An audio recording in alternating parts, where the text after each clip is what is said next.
Hi hello welcome to my YouTube channel. ನಾನು ನಿಮ್ಮ ಪಲ್ಲವಿ ಪ್ರಕಾಶ್. ನೀವಿನ್ನೂ ನನ್ನ ಯೂಟ್ಯೂಬ್ ಚಾನಲ್ನ ಸಬ್ಸ್ಕ್ರೈಬ್ ಮಾಡಿಲ್ಲ ಅಂದರೆ ದಯವಿಟ್ಟು ಸಬ್ಸ್ಕ್ರೈಬ್ ಮಾಡ್ಕೊಳ್ಳಿ. ಹಾಗೆ ಪಕ್ಕದಲ್ಲಿರ್ತಕ್ಕಂಥ ಬೆಲ್ಲೈಕನ್ನು ಕೂಡ ಕ್ಲಿಕ್ ಮಾಡ್ಕೊಳ್ಳಿ. ನಾನು ಹಾಕುವಂಥ ವೀಡಿಯೋ ಪ್ರತಿಯೊಂದು ನೋಟಿಫಿಕೇಷನ್ ಕೂಡ ನಿಮಗೆ ಮೊದಲೇ ಬರುತ್ತೆ. ಹಾಗಾಗಿ ನೀವು ನಮ್ಮ ವೀಡಿಯೋಸ್ಗಳನ್ನ ಮೊದಲೇ ನೋಡ್ಬೋದು. ಒಂದು ವಿಶೇಷವಾದ ವ್ಲಾಗ್ ಅಂತಲೇ ಹೇಳ್ಬೋದು. ಯಾಕೆಂದರೆ ಎಲ್ಲರಿಗೂ ಗೊತ್ತಿರುವ ಹಾಗೆ ಇದು ಭೀಮನ ಅಮಾವಾಸ್ಯೆ ಪೂಜೆ ಆಗಿರುತ್ತೆ. ಅಂದರೆ ಮದುವೆ ಆದಂಥ ಹೆಣ್ಮಕ್ಳಿಗೆ ಇದು ಗೊತ್ತಿರುತ್ತೆ. ಇವತ್ತು ಶಿವ ಪಾರ್ವತಿ ಮದುವೆ ಆದಂಥ ದಿನ. ಹಾಗಾಗಿ ಇದನ್ನು ಜ್ಯೋತಿರ್ಭೀಮೇಶ್ವರ ವ್ರತ ಅಂತಲೂ ಕೂಡ ಕರೀತಾರೆ.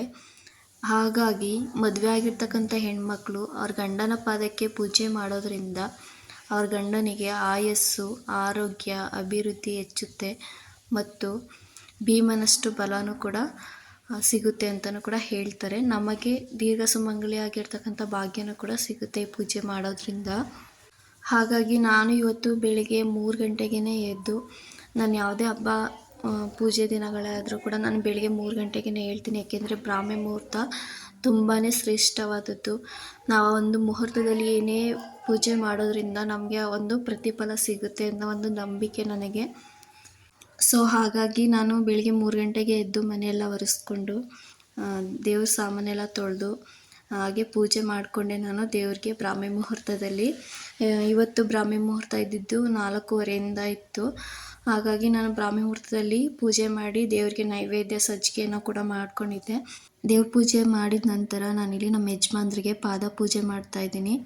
ಮೊದಲು ಕಾಲು ತೊಳೆದು ಅರಿಶಿನ ಕುಂಕುಮ ಇಟ್ಟು ಹೂವು ಇಟ್ಟು ಕಾಲಿಗೆ ಪೂಜೆ ಮಾಡಿ, ನೆಕ್ಸ್ಟು ನಾವು ಕೈಗೆ ಪೂಜೆ ಸಂಕೇತವಾಗಿ ಕಟ್ತೀವಲ್ಲ ಒಂದು 5 ಎಳೆ ದಾರದ ಹೂವು, ಅದಕ್ಕೆ ಪೂಜೆ ಮಾಡ್ಕೊತೀನಿ. ಯಾಕೆಂದರೆ ಸಂಕಲ್ಪ ಮಾಡ್ತೀವಿ, ಅದು ನಮ್ಮಿಬ್ಬರು ಸಂಕೇತವಾಗಿರುತ್ತೆ.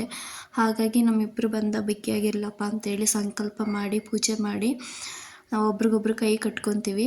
ಆಮೇಲೆ ಅವ್ರಿಗೆ ಆರತಿ ಮಾಡಿ ಸಿಹಿ ತಿನ್ನಿಸ್ತೀವಿ. ಸಿಹಿನ ಯಾಕೆ ತಿನ್ನಿಸ್ತೀವಿ ಅಂತಂದರೆ, ನಾವು ಏನೇ ಒಂದು ಸಿಂಪಲಾಗಿ ಮನೆ ಪೂಜೆ ಮಾಡಿದ್ರು ಕೂಡ ಸಿಹಿ ಅನ್ನೋದು ಮಾಡ್ತೀವಿ. ಯಾಕೆಂದರೆ ನಮ್ಮ ಬಾಳಲ್ಲಿ ಸಿಹಿ ಅನ್ನೋದು ಉಳ್ಕೊಳ್ಳಿ ಅಂತ. ಹಾಗೆ ಪೂಜೆಯಲ್ಲಿ ನಾವು ಸ್ವೀಟ್ ತಿನ್ನಿಸೋದ್ರಿಂದ ನಮ್ಮ ಬಾಳಲ್ಲಿ ಒಂದು ಸಿಹಿ ಅನ್ನೋದು ಉಳ್ಕೊಳ್ಳಿ ಅನ್ನೋದೊಂದು ನಂಬಿಕೆ ಅಷ್ಟೇ. ಲಾಸ್ಟಿಗೆ ನಾನಿಲ್ಲಿ ನಮ್ಮ ಯಜಮಾನ್ರ ಕಾಲ ಬಿದ್ದು ಆಶೀರ್ವಾದನ ಪಡ್ಕೊತಾ ಇದ್ದೀನಿ. ದೀರ್ಘ ಸುಮಂಗಲಿಯಾಗಿರಲಿ ಅಂತ ಹೇಳಿ ಅವ್ರ ಆಶೀರ್ವಾದನ ಕೂಡ ಮಾಡ್ತಾರೆ.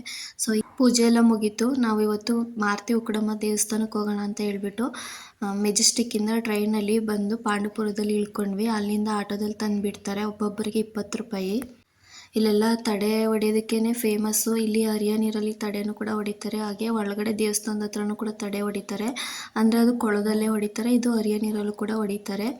ತಡೆ ಸಾಮಾನು ಕೂಡ ಎಲ್ಲ ಇಲ್ಲೇ ಸಿಗುತ್ತೆ. ಸಿಕ್ಕಾಪಟ್ಟೆ ಜನ ರಶ್ ಇದ್ದರು. ಇವತ್ತಂತೂ ನಾವು ದೇವ್ರ ದರ್ಶನನೇ ಮಾಡೋಕ್ಕಾಗಲ್ಲ ಅಂತ ಅಂದ್ಕೊಂಡಿದ್ವಿ. ಆದರೆ ಬೇಗನೆ ಕ್ಯೂ ಮೂವ್ ಆಯಿತು. ನಾವು ಕೂಡ ದೇವ್ರ ದರ್ಶನ ಮಾಡಿಕೊಂಡು, ನಿಮ್ಗೆ ಏನಾದ್ರು ಈ ಥರ ಸಮಸ್ಯೆಗಳಿದ್ರೆ, ಯಾರು ಬ್ಲ್ಯಾಕ್ ಮ್ಯಾಜಿಕ್ ಮಾಡಿಸಿದ್ರೆ, ಮಾಟ ಮಂತ್ರ ಮಾಡಿಸಿದ್ರೆ ಈ ದೇವಸ್ಥಾನಕ್ಕೆ ಬಂದು ದರ್ಶನ ಮಾಡಿ ಇಲ್ಲಿ ತಡೆ ಹೊಡಿಸ್ಕೊಂಡು ಹೋಗೋದ್ರಿಂದ ಖಂಡಿತ ನಿಮಗೆ ಒಳ್ಳೆ ಪರಿಹಾರ ಅನ್ನೋದೊಂದು ಸಿಗುತ್ತೆ. ಈ ದೇವಸ್ಥಾನ ತಡೆ ಹೊಡಿಸೋದಕ್ಕೆ ಅಂತಲೇ ಫೇಮಸ್ಸು. ಇಲ್ಲಿ 2 ಥರ ತಡೆ ಹೊಡಿತಾರೆ. ಒಂದು ಕೋಳಿ ತಡೆ ಮತ್ತು ಇದು ಮಾಮೂಲಿ ತಡೆ ಅಂತಲೂ ಹೊಡ್ಕೊಡ್ತಾರೆ. ನಿಮ್ಗೆ ಯಾವ ಥರ ಬೇಕೋ ಆ ಥರ ಹೊಡೆಸ್ಕೋಬೋದು. ಯಾವುದೇ ಕಣ್ಣು ದೃಷ್ಟಿ, ಒಂದು ಜನಗಳ ದೃಷ್ಟಿ ಇದ್ರೂ ಕೂಡ ಇಲ್ಲಿ ಒಂದು ತಡೆ ಹೊಡ್ಸೋದ್ರಿಂದ ನಿವಾರಣೆ ಆಗುತ್ತೆ. ಇದಕ್ಕೆ ಅಂತಲೇ ಫೇಮಸ್ ಆಗಿರೋದು ಈ ಒಂದು ದೇವಸ್ಥಾನ.